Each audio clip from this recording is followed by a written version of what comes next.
Welcome to Securing America with me, Frank Gaffney, the program that's a kind of owner's manual for protecting the country we love against all enemies, foreign and domestic, to God's glory and that of his kingdom.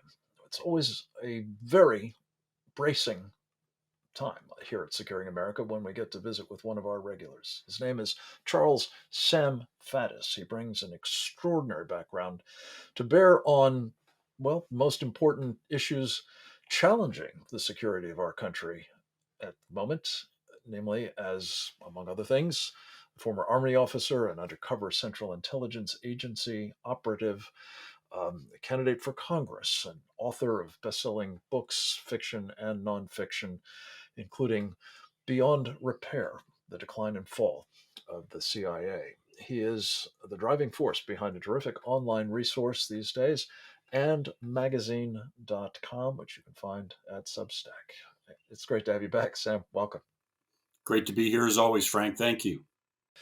You have been one of those who has hopefully been raising up and explicating Hunter Biden's laptop for quite some time now. Mutual friend and colleague of ours, Jack Maxey, has been doing some terrific work making it more accessible. Give us an update about, well, both what we now know is on that laptop, what it has told us about Joe Biden and his compromise, and the implications going forward from here. Right. Well, look, we've gone through the phase where the line from the mainstream media was the laptop is a fake, the Russians did it. Nothing to see here, Pay folks. no attention to that. Okay, so we've now finally broken through that wall, and folks are beginning to admit what everybody with any sense has known for a long time, which is all of that is not true. This is real. This is Hunter Biden's laptop. The new line of defense in this game is Hunter is corrupt. Good Lord, God knows what Hunter's up to. But of course, Joe had no knowledge of this, no involvement in this, and it doesn't touch him at all. That's Nothing to see here, folks. nothing to That's see here. still the Move bottom on, line. Yeah. or as we would call it in the intel business, and as I think Jim Biden said at one point to Bobolinsky, plausible deniability. The boss knew nothing. This is just another line. This another line of defense. Not true. What the laptop shows in spades is that, and what a lot of other evidence shows, is that this is a family enterprise. This is Hunter Biden selling access to Joe Biden. That's crystal clear. So that's where we are. Among the other evidence, of course, is Tony Bobolinsky himself, who participated in meetings in which that was made plain to him, as I understand it. So, if Joe Biden has in fact been directly compromised and knowingly so by his son Hunter, um, by among others the Chinese Communist Party, Sam, we've talked about this repeatedly in the past, but as the evidence is now amassing and becoming more and more compelling to the point where I think that latest line of defense is beginning to break down. Tucker Carlson, among others, has been talking about how the Democrats are now evidently preparing to get rid of Biden. He's become such a liability to them. Um, what does it tell us about the national security risks that were being run as long as such an individual is the commander in chief of the United States? Right. Well, what's critical for people to understand here is, okay, so this is obviously Joe, and Joe is compromised. But this is not like somebody could blackmail Joe or somebody could do something to Joe. This already happened. This happened years ago. This guy was bought by the Chinese Communist Party, by a number of other folks, but the Chinese Communists put more money into this than everybody else combined. So we have a guy sitting in the Oval Office who it appears is owned by our number one enemy on the planet. Now, so you ought to take a look at every national security decision, every decision he's made since he sat down in the chair, and really run it through this filter of, are you really sure that all you're looking at is incompetence? Because it sure looks like a wrecking operation to me. Yeah, well, I'm fond of calling it just that, of course. And Sam, I guess the point is it's not just the international decisions that he's been making, and those are deplorable as they clearly are to most Americans, I think, notably Afghanistan and now Ukraine.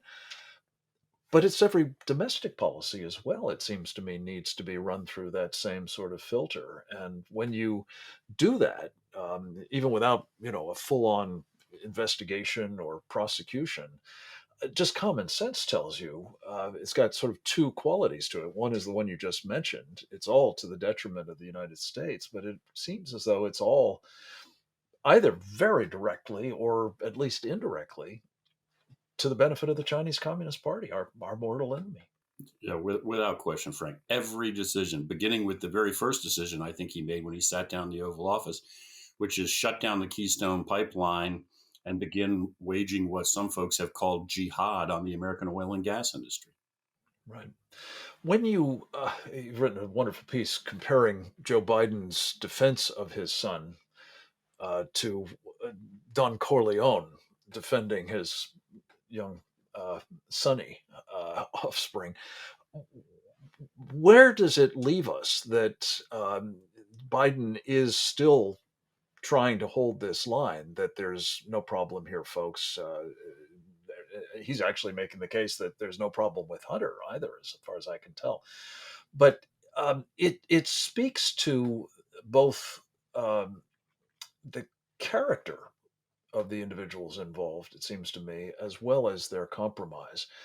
Uh, if that's the case, is it your expectation that they will be subjected to prosecution? Is there any evidence that there's a grand jury examining all of this? Or do you anticipate that they'll simply be forced out? I say they, Joe specifically, be forced out by the Democrats in favor of, God help us, Kamala and company.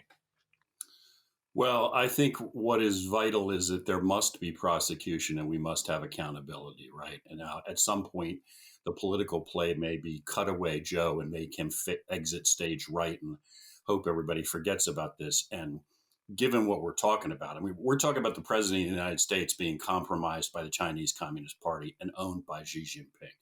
So I don't really think him just getting up and leaving and somebody else sitting down adequately addresses Yeah. that. We've got to Well, get them on. and especially so, Sam, as we've discussed on a number of occasions, thanks to your great work and that of Trevor Loudon at the Accountability Initiative, there's going to have to be sort of a roto rooting of this administration to remove an awful lot of other people that it seems are deeply compromised as well, including the guy running your old agency, Bill Burns. Head of the CIA, the National Security Advisor, the Secretary of State, our ambassador to the United Nations. That's just getting us started, right? All of those folks are compromised as well.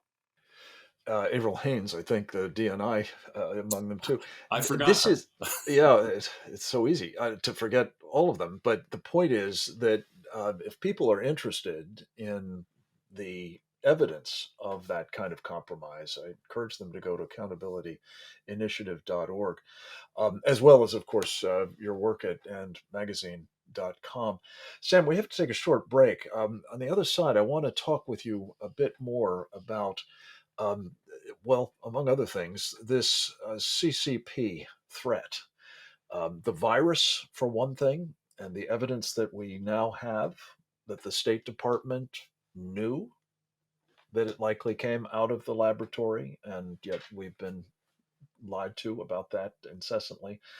And more broadly, the degree to which we're watching Joe Biden helping the CCP in material manner that is to the detriment of our, well, national security, our economic interests, our freedoms, not least by, I think, importing here something very akin to the Chinese model, as they call it, the social credit system and all of the tyrannical things that flow from it. We'll get back to that with more of Sam Faddis right after this.